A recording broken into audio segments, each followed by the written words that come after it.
بسم اللہ الرحمن الرحیم۔ آپ دیکھ رہے ہیں پروگرام آرٹیکل 19A ود عبداللہ ملک۔ بہت شکریہ، آپ ہمارے پروگرام دیکھتے ہیں، پسند کرتے ہیں اور اپنی رائے سے ہمیں آگاہ بھی کرتے ہیں، اور یقیناً ہم آپ سے امید رکھتے ہیں کہ کوئی بھی ایسی چیز، کوئی بھی ایسا ایشو جو آپ ہم سے شیئر کرنا چاہیں تاکہ ہم اس کو ہائی لائٹ کریں، آپ ہمارے ای میل ایڈریس پر، واٹس ایپ پر اپنا پیغام بھیج سکتے ہیں، اور ہم کوشش کریں گے کہ اگلے پروگرام میں اس ایشو کو ایڈریس کریں۔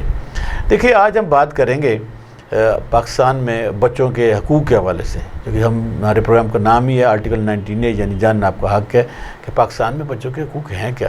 دیکھیے، پاکستان میں جو چھوٹے بچے ہیں، 14 سال سے کم بچے ہیں، جن کے اوپر لیبر منع ہے، لیبر لاز ہیں، لیکن اس پر کیا عمل درآمد ہو رہا ہے؟ کیا جہاں وائلیشنز ہو رہی ہیں وہاں پر کوئی قانون حرکت میں آتا ہے؟ کیا ان کے لیے آواز اٹھائی جاتی ہے، یا ہم ایک حادثہ ہونے کے بعد اگلے حادثے کا انتظار کرتے ہیں؟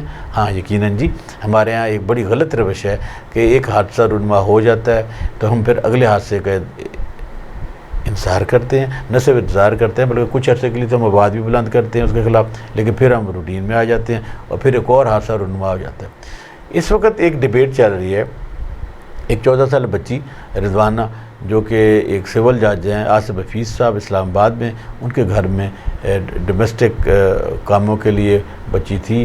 بچی 10,000 سیلری پہ رکھی گئی تھی، چھوٹی بچی تھی۔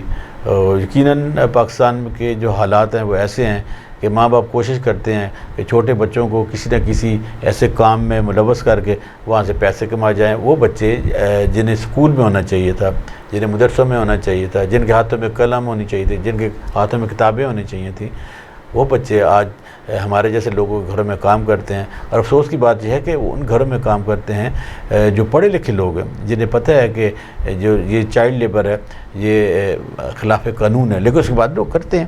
لیکن اس میں ایک بڑا ایک دلخراش سا واقعہ ہوا کہ یہ بچی جو آصف حفیظ صاحب جو سول جج ہیں اسلام آباد کے، ان کے یہاں پچھلے 6-7 سالوں سے کام کر رہی تھی، کیونکہ اس کے پیرنٹس سرگودا کے رہنے والے ہیں، اور ایک مختار وڑائچ صاحب جو جج صاحب کے دوست تھے، انہوں نے اس بچی کو رکھوایا تھا۔ تو بچی کے والدین کو ہر مہینے 10,000 روپے بھیج دیا جاتا تھا جو سیلری کا تھا، لیکن یہ ہے کہ بچی کو ملنے نہیں دیا جاتا تھا، اور کبھی کبھار بچی سے بات بھی کروا دیتے تھے۔ اور والدین ہمارے ایسے ہی ہیں کہ جو بچوں کی پرواہ نہیں کرتے، یہ بھی ایک نیگلیجنسی ہے۔ اور پھر بچی کو یہ کہا جاتا تھا کہ آپ نے والدین کو وہ چیز نہیں بتانی۔ لیکن یہ ایک افسوسناک واقعہ اس وقت منظر عام پہ آیا ہے میڈیا کے ذریعے، اور میڈیا کو سلوٹ پیش کرتے ہیں کہ جب جج صاحب نے بچی کے والدین کو فون کیا کہ آپ اپنی آ کر بچی لے جائیں، جب بچی کو ان کے حوالے کیا گیا، ایک تو ان کو گھر سے حوالے نہیں کیا گیا، کسی دور دراز ایک گاؤں سے، تاکہ معلوم نہ ہو سکے جج صاحب کہاں رہتے ہیں۔ جب بچی کو حوالے کیا گیا تو بچی کی حالت ایسی تھی کہ اس کے سر سے خون نکلتا ہے، انفیکشن تھی، کیڑے پڑے ہوتے، ہاتھوں پہ اور ناک پہ چوٹیں تھیں۔ تو وہ لوگ ایمبولینس میں بچی کو سرگودا لے گئے، سرگودا داخل کرایا، وہاں پر پتہ چلا کہ بچی کی حالات ایسے ہی نہیں ہے۔ جنرل اسپتال لاہور میں شفٹ کر دیا گیا 24 جولائی 2023 کو۔ یقیناً ہمارا میڈیا جو کہ وائبرنٹ میڈیا اچھے کام بھی کرتا ہے، میڈیا نے اس چیز کو ہائی لائٹ کیا کہ آصف حفیظ جج صاحب کی جو بیوی ہیں انہوں نے اس بچی پر تشدد کیا ہے۔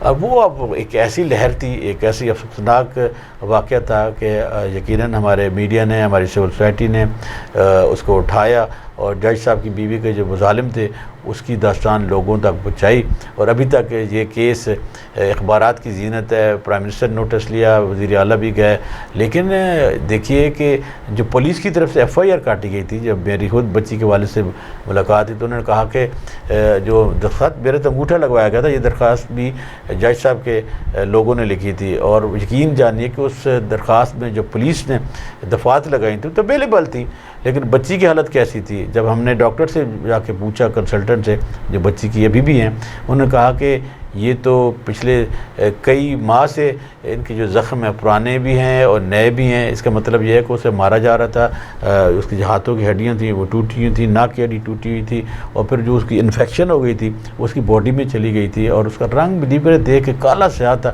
ایسے لگ رہا تھا اللہ معاف کرے، اللہ معاف کرے، کہ جیسے میڈیکل کالج کے جو بچے ہوتے ہیں ان کے ہاں جو ایک تجرباتی طور پر ایک ڈیڈ باڈی رکھی جاتی ہے، تو ایسی اس کی حالت تھی۔ چند سیکنڈ وہاں کھڑے رہے، بعد میں باہر ہم آ گئے۔ یقین جانیے کہ بڑا دل خراش واقعہ تھا، افسوس بھی ہوا کہ یہ کیسے لوگ ہیں جو انصاف کی کرسی پہ بیٹھے ہوئے ہیں، جس سے لوگ انصاف کی توقع رکھتے ہیں۔ اس جج صاحب کے اپنے گھر میں ان کی بیوی اس بچی کو مار رہی تھی، اور وہ بچی کئی ہفتوں سے بستر کے مرگ پر پڑی تھی، لیکن اس کی ٹریٹمنٹ کرانے والے بھی نہیں۔ جج صاحب، اگر بچی کو آپ کی بیوی نے مارا ہی تھا تو کم از کم آپ اس کو اسپتال لے جاتے، اس کے ٹریٹمنٹ کراتے۔ وہ آخر انسان تھی، کوئی بلی اور کتے کی بچی تو نہیں تھی۔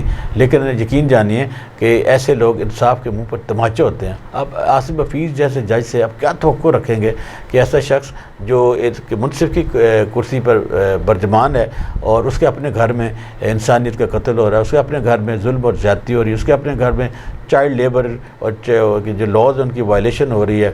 تو بتانے کا مقصد یہ ہے کہ ہمیں بہت سارا سوچنا ہوگا۔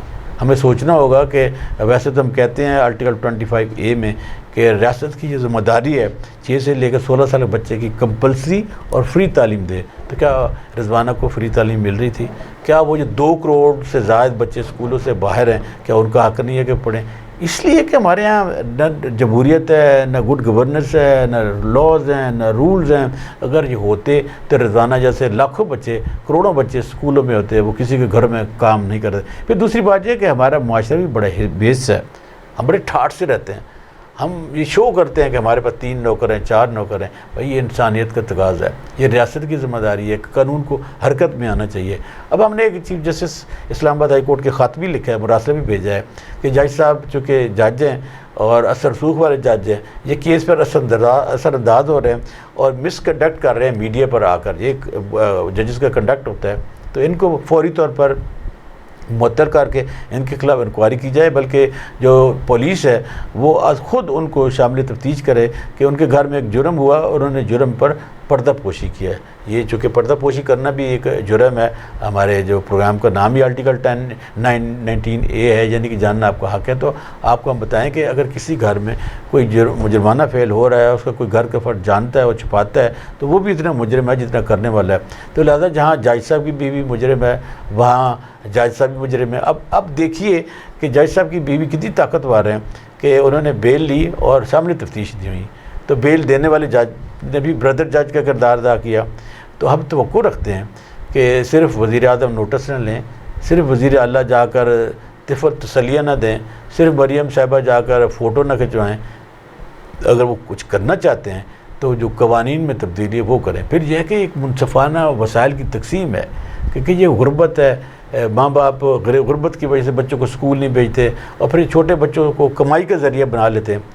یہ انسان کے بچے ہیں، یہ کمانے کے نہیں ہے۔ اور جو چھوٹے بچے ہوتے ہیں، مائنر بچے ہوتے ہیں، ان کی ریاست والی ہوتی ہے۔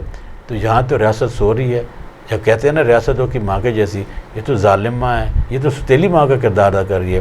ہماری کوشش ہے کہ آپ بھی یہ بات اٹھائیں کہ رضوانہ جیسی کروڑوں بچیاں کسی کے گھر کام کرنے کے بجائے سکولوں میں، کالجوں میں، ان کے بھی خواب ہوں، وہ بھی ڈاکٹر بنیں، انجینئر بنیں، ٹیچر بنیں، کسی بھی شعبے پہ جائیں اور قوم کی خدمت کریں اور اپنا مستقبل سنواریں۔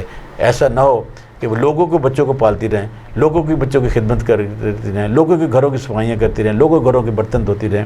آئیں مل کر آواز اٹھائیں، آئیں مل کر شعور بیدار کریں، آئیں مل کر ایسے لوگوں کا ساتھ دیں جو ظلم کے خلاف بول رہے ہیں، ظلم کے خلاف لکھ رہے ہیں، ظلم کے خلاف اپنی جو بھی کاوشیں کر رہے ہیں، ان کا ساتھ دینا چاہیے۔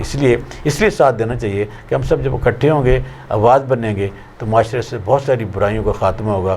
اگلے پروگرام تک کے لیے اپنے میزبان عبداللہ ملک کو اجازت دیجیے گا۔ پاکستان پائندہ باد۔